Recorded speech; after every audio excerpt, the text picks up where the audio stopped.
दोस्तों, संपूर्ण सामान्य अध्ययन याद करने की वीडियो सीरीज का यह भाग 15 है। इस सीरीज के अन्य भाग देखने के लिए इसी वीडियो के नीचे डिस्क्रिप्शन में प्लेलिस्ट का लिंक दिया हुआ है, जिस पर विजिट करके आप उन्हें आसानी से देख सकते हैं। इस चैनल के अन्य ट्रिक की तरह आज भी आपको कुछ भी रटने या याद करने की ज़रूरत नहीं है। बस आपको ध्यान से पूरा वीडियो शुरू से लेकर अंत तक देखना है और यह स्वतः ही आपको याद हो जाएगा। कंफर्म करने के लिए इस वीडियो के अंत में मैं आपसे कुछ प्रश्न पूछूंगा, जिसमें आप पाएंगे कि आपको सब वास्तव में चमत्कारिक रूप से याद हो चुका है। तो देरी ना करते हुए चलिए शुरू करते हैं। तो जैसे कि आपको पता है कि इससे पहले हम लोगों ने पार्ट 14 में इस्लाम धर्म से संबंधित चीज़ों को देखा था, और उसके बाद आता है ईसाई धर्म और फिर पारसी धर्म। तो सबसे पहले ईसाई धर्म के बारे में देखेंगे और बाद में पारसी धर्म से संबंधित प्रश्नों के बारे में देखेंगे। ठीक है, तो पहले ईसाई धर्म के बारे में देख लेते हैं। तो ईसाई धर्म में सबसे पहला क्वेश्चन है कि ईसाई धर्म के संस्थापक कौन हैं? ईसा मसीह। ठीक है, यानी जो ईसाई धर्म के संस्थापक हैं वह हैं ईसा मसीह। तो ईसा मसीह में ईसा शब्द छिपा हुआ है। ठीक है, और आपको पता ही है कि जिन्होंने इस धर्म की स्थापना की वह अपने नाम से ही धर्म को बनाएंगे। तो ईसा में ई शब्द को जोड़ दिया, यानी फर्स्ट वाले वर्ड को फिर से जोड़ दिया तो हो गया ईसाई। तो आप ऐसे याद कर सकते हैं कि ईसाई धर्म के संस्थापक कौन है? ईसा मसीह। अगला पॉइंट है कि ईसवी सन की शुरुआत कब से मानी जाती है? तो ईसा मसीह के जन्म से। ईसा में सब छिपा हुआ है ईस, और मसीह में सब छिपा हुआ है मसीहा। ठीक है, तो ऐसा मान लेते हैं याद करने के लिए कि इंसान के जन्म से पहले दुनिया में ईस यानी ईश्वर या कि मसीहे का जन्म हुआ होगा, और जब इस दुनिया में ईश्वर का जन्म हुआ तो जाहिर सी बात है कि तभी से दुनिया की जो तिथियां हैं वह शुरू हुई होंगी। तो इस तरह से ईस के जन्म से ईसवी की शुरुआत हुई। हालांकि ऐसा कुछ भी नहीं है, चूँकि हमें तथ्यों को याद करना है इसलिए हम शब्दों में थोड़ा हेर फेर करके कल्पना कर लेते हैं। ठीक है, तो इस तरह से हमको याद हो जाएगा कि ईसवी सन की शुरुआत कब से हुई? ईसा मसीह के जन्म से, यानी ईस के आते ही ईसवी की शुरुआत हो गई। अब हमारे सामने अगला पॉइंट है कि ईसा मसीह की जन्म तिथि क्या है? 25 दिसंबर। दोस्तों, चूंकि ईसवी की शुरुआत इनके जन्म से हो गई थी, अर्थात ईसा मसीह के जन्म से हो गई थी, इसलिए सन या वर्ष याद करने की ज़रूरत नहीं है, सिर्फ तिथि को याद कर लेते हैं। वैसे भी हम में से कई दोस्तों को यह पता होगा कि वर्ष के अंत में यानी दिसंबर में क्रिसमस का त्यौहार मनाया जाता है, और दिसंबर की जो 25 तारीख है इसी दिन क्रिसमस मनाया जाता है, और ये दिन होता है ईसा मसीह के जन्म का। ठीक है, यानी 25 दिसंबर को ही ईसा मसीह का जन्म हुआ था। फिर भी याद करने के लिए हम ऐसा मान लेते हैं कि ईसा मसीह के जन्म के बाद क्या हुआ कि ईस के जन्म होते ही जो भी बुरी शक्तियाँ थी वह समाप्त हो गई, है ना। जब ईस का जन्म होगा तो जाहिर सी बात है कि बुरी शक्तियाँ समाप्त हो जाएंगी, तो लोग बाहर निकल आएंगे। क्यों? क्योंकि उनको आज़ादी मिल गई। तो ऐसा बोल सकते हैं कि अब हम पक्षियों की तरह आज़ाद हो गए, क्योंकि आज़ादी की जो बात होती है वो हमेशा पक्षियों से उदाहरण दिया जाता है कि अब हम पक्षियों की तरह आज़ाद होके घूमेंगे पूरी दुनिया को। ठीक है, तो पक्षियों की तरह सब बाहर निकल आए। क्यों? क्योंकि ईस का जन्म हो गया और बुराई का अंत हो गया। तो पक्षी से 25 और बाहर से 12, तो 12वां महीना कौन सा होता है? दिसंबर। तो आप ऐसे याद कर सकते हैं कि ईसा मसीह की जन्मतिथि क्या है? 25 दिसंबर। अब हमारे सामने अगला पॉइंट है कि ईसा मसीह के जन्मदिवस को किस रूप में मनाया जाता है? तो क्रिसमस के रूप में। तो क्रिसमस में दो वर्ड लिखे हुए, क्रिस और दूसरा मस। तो मस को याद करने के लिए कर लेते हैं मास्क। ठीक है, क्रिस मास्क क्रिसमस। तो हम में से कई सारे ऐसे दोस्त हैं जिन्होंने क्रिस फिल्म देखी होगी और जानते हैं कि उसमें जो क्रिस था वह एक मसीहे की तरह सबकी मदद करता था, और वह मास्क पहनता था ताकि उसे कोई भी ना पहचाने, और उसे देखकर जो बच्चे थे बूढ़े थे सब उसकी नकल करते थे। क्यों?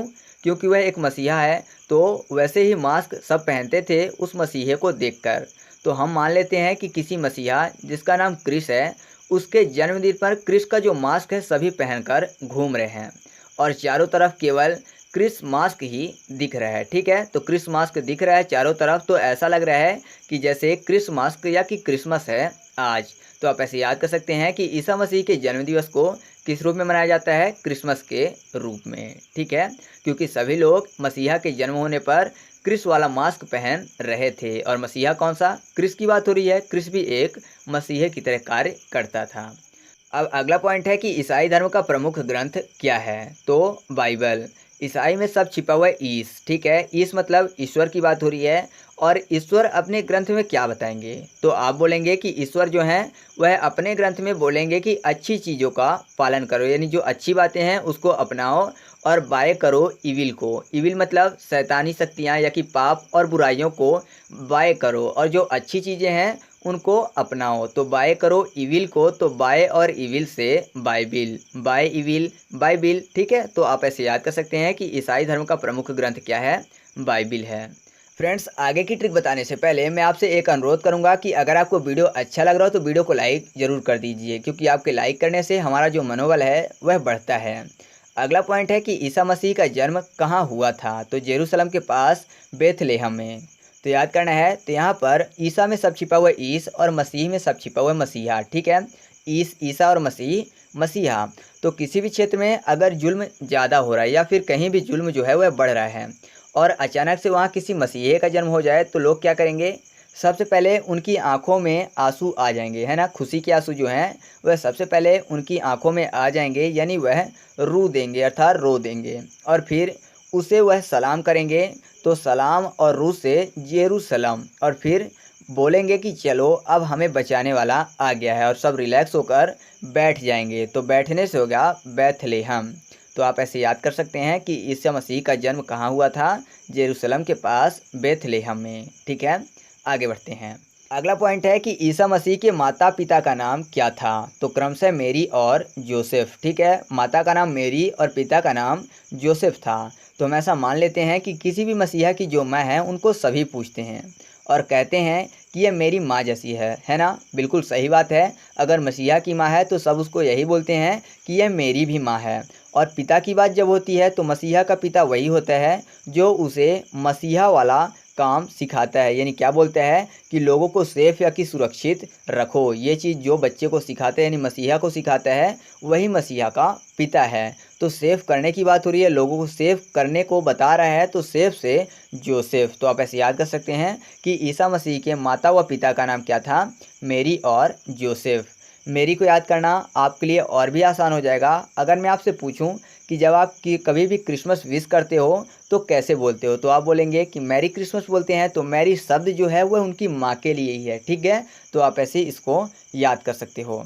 अब अगला पॉइंट है कि ईसा मसीह के प्रथम दो शिष्य कौन थे, तो एड्रूस और पीटर। तो याद करने के लिए ईसा में सब छिपा हुआ ईस या कि यीशु, ठीक है, यानी भगवान की बात हो रही है। ईस मतलब ईश्वर होता है।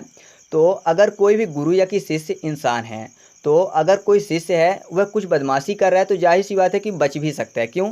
क्योंकि इंसान को सब कुछ पता नहीं होता।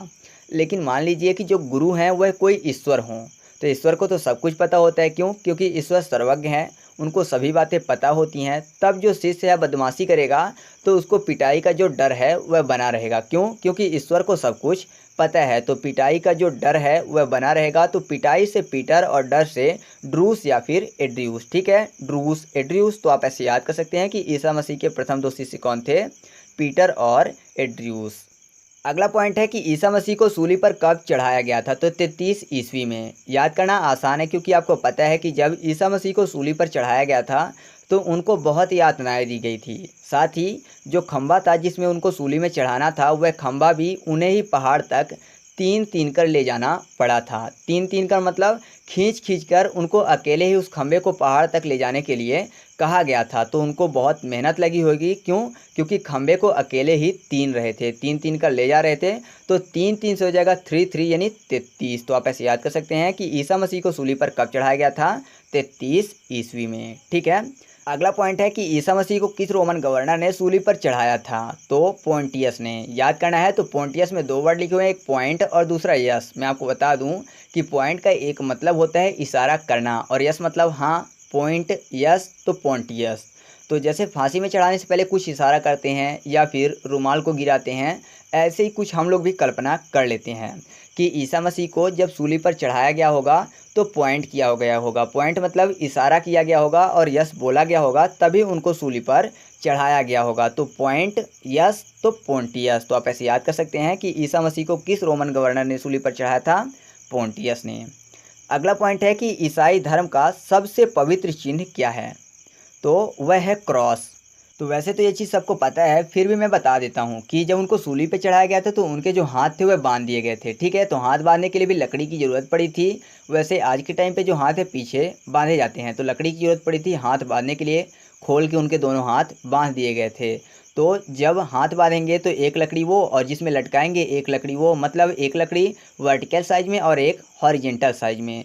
तो वह क्रॉस टाइप का निशान बन जाएगा। तो उस क्रॉस को पवित्र क्यों माना जाता है? क्योंकि उसमें पवित्र शरीर की जो पवित्र आत्मा थी वह अलग हुई थी, इस कारण से उस क्रॉस निशान को ही पवित्र माना जाता है। तो आप ऐसे याद रखिएगा।